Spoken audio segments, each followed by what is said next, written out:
Hello and welcome to Investment Insight. Before we begin, make sure to subscribe and hit the like button.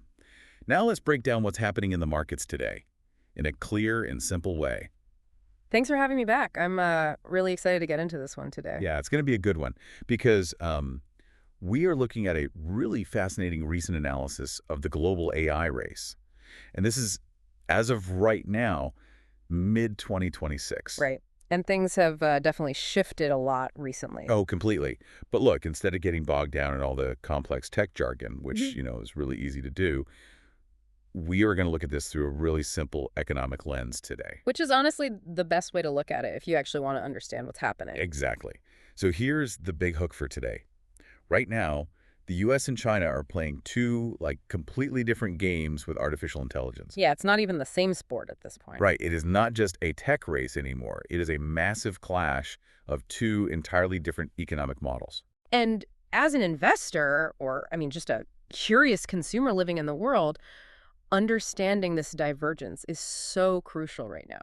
Because you can't just blindly bet on AI anymore, right? No, definitely not. The landscape has totally matured. Yeah. You can't just buy any stock with AI in the name and hope for the best. You have to understand how this technology is physically being deployed. Right, like what the actual game plan is. So to understand the global picture, let's first look in our own backyard. Let's look at how American tech giants are operating right now. Yeah, let's start with the U.S. So according to the recent analysis, the U.S. is entirely focused on what's called the frontier model. Right, the frontier model. And this is, it's a very private sector, extremely capital-heavy race. And it's basically being led by just a few absolute giants, right? We're talking Microsoft, Alphabet, Amazon, Meta, and then OpenAI and xAI. Exactly. It's a highly concentrated group. And the amount of money they are throwing at this is just hard to comprehend. It really is. The data shows that just these 5 or 6 companies are projected to spend about $730 billion. And that's in 2026 alone. Yeah, let that sink in. $730 billion in 12 months? That is just, what are they even buying with all that cash? Well, they aren't just writing code. They are building physical infrastructure, massive, sprawling data centers, hundreds of thousands of specialized GPUs. They're buying land, they're securing energy contracts. It's an industrial scale build-out just to support these frontier models. So to put this in perspective for you guys listening, it's like we, as a country, are trying to build the ultimate, most expensive, smartest Ferrari in the entire world. That's a really good way to put it, actually. Yeah, the U.S. is just totally obsessed with creating the smartest singular brain, but what they call AGI, right? Artificial General Intelligence. Exactly. A singular, godlike intelligence that can basically reason through any problem. Right. And the business model is they want to build this multi-billion-dollar Ferrari and then immediately monetize it through software and cloud subscriptions. Yeah, they want every enterprise on Earth paying a monthly fee to rent a tiny piece of that super brain. But wait, why does this specific approach work so well for America? Well, because of our capital markets. The U.S. system is incredibly good at rapid capital allocation. If there's a big visionary idea, Wall Street can funnel hundreds of billions of dollars into it almost overnight. Right, which attracts all the top global talent, too. Exactly. And this is but there is a massive risk here. Yeah, I was going to say, wait, $730 billion is just a ton of money to put up front? What happens if they don't make it back? That is the exact anxiety gripping the market right now. Like, what if businesses buy the subscription and it doesn't actually help them? Right. If this incredibly expensive AI doesn't dramatically, and I mean dramatically, improve business productivity in the near term, corporations are going to cancel those subscriptions. And if that revenue dries up? If it dries up, all that massive spending suddenly transforms from this brilliant visionary asset into a huge stock market liability. Oh, wow. So the clock is really ticking for these tech giants to prove the ROI. Absolutely. The pressure is immense. Okay, so that's the money side. But it's not just about spending money, because even with $730 billion, there's a new roadblock. Yeah, a very big roadblock.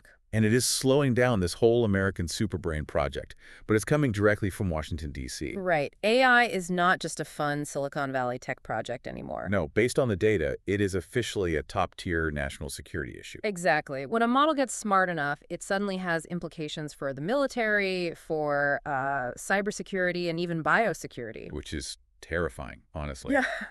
But recent actions show the government is stepping in heavily.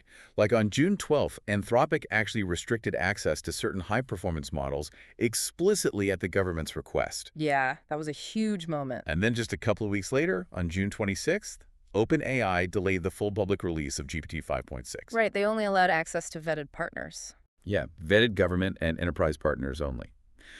So under the current Trump administration, the government is just strictly treating these frontier AI models as critical national security assets. Which, you know, makes sense from a defense perspective, but from an investment perspective, it completely changes the game. Well, yeah.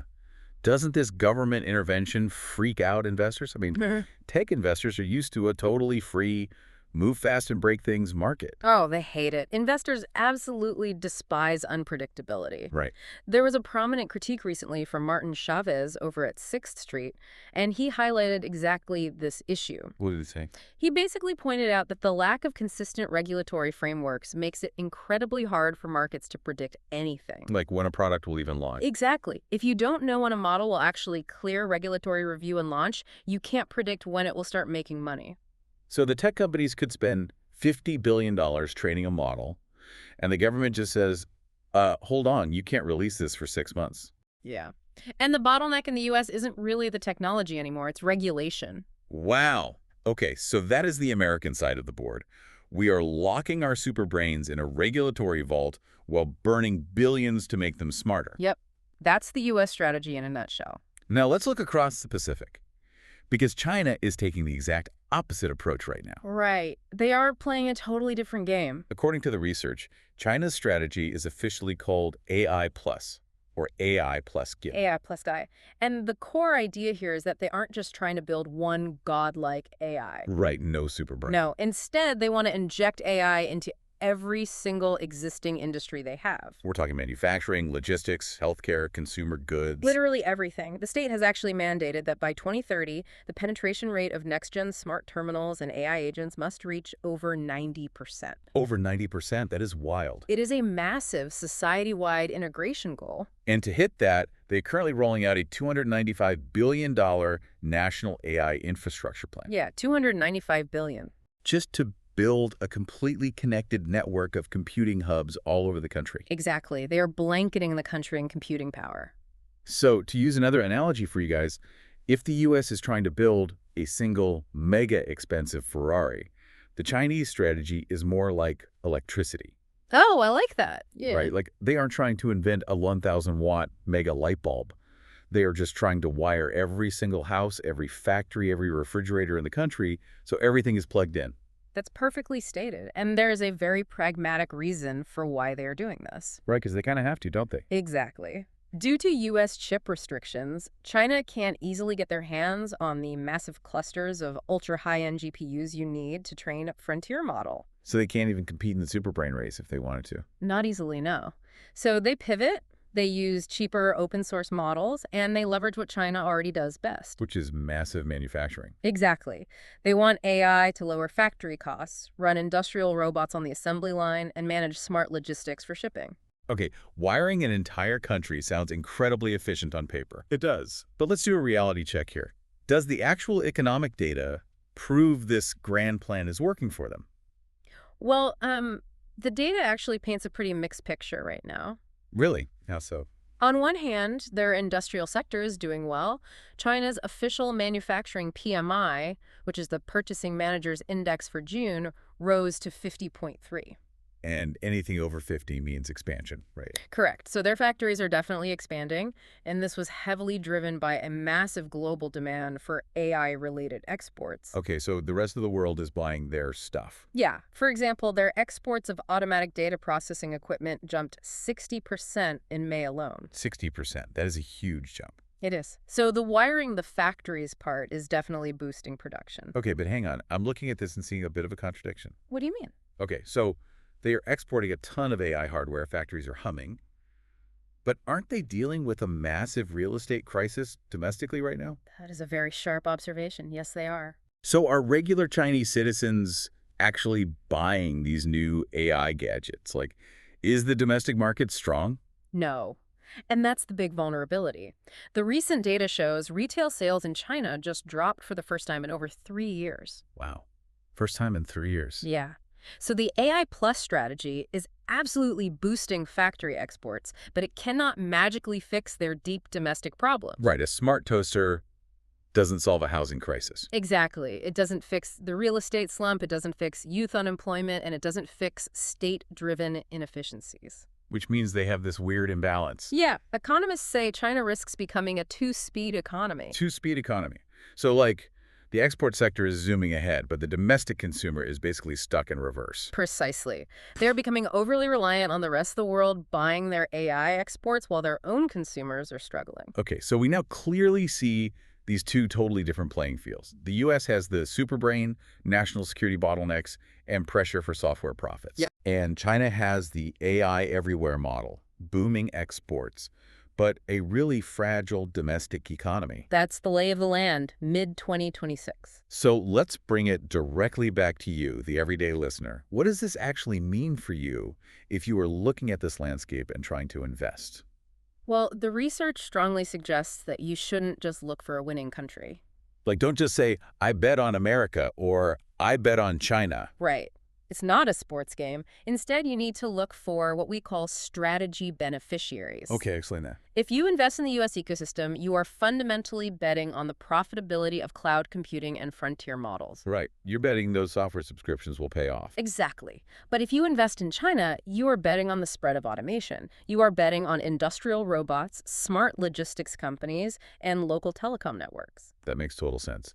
Yeah, it reminds me of the classic gold rush analogy. Oh, absolutely.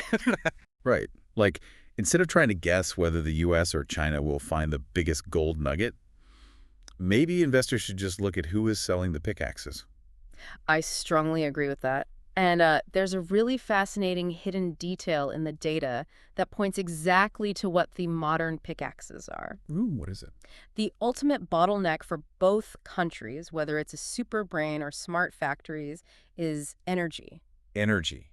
Just raw power. Yes. Data centers require absolutely massive amounts of power. I mean, I've read that a single AI query takes so much more electricity than a regular Google search. It's exponential. So the smartest long-term investments might not actually be these flashy software companies at all. Wow, really? So what are we talking about instead? The hardware and utilities behind them, Okay. things like power grids Right. and cooling systems. These data centers get incredibly hot, so companies making advanced liquid cooling systems are suddenly very valuable. Because air conditioning just doesn't cut it anymore for these massive GPU clusters. Exactly.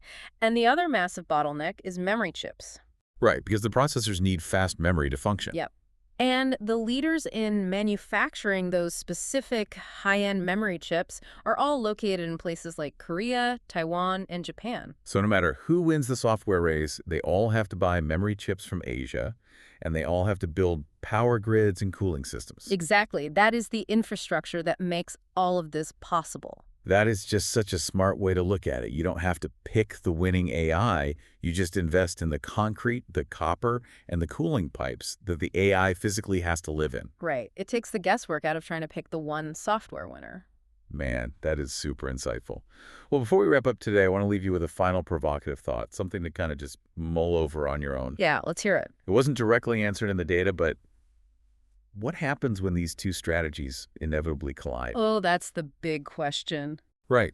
Like, what happens when the American superbrain becomes so incredibly smart that it can just instantly design the highly efficient automated factories that China is currently building by hand? When the software becomes smart enough to design the hardware. Exactly. Who has the real advantage then? If our AI can blueprint a better factory in 5 seconds than a human engineer can in 5 years, the whole dynamic shifts again. It really does. It's a fascinating thing to keep an eye on over the next few years. It absolutely is. Well, that is all we have time for today on this deep dive. Don't forget to subscribe and hit that like button.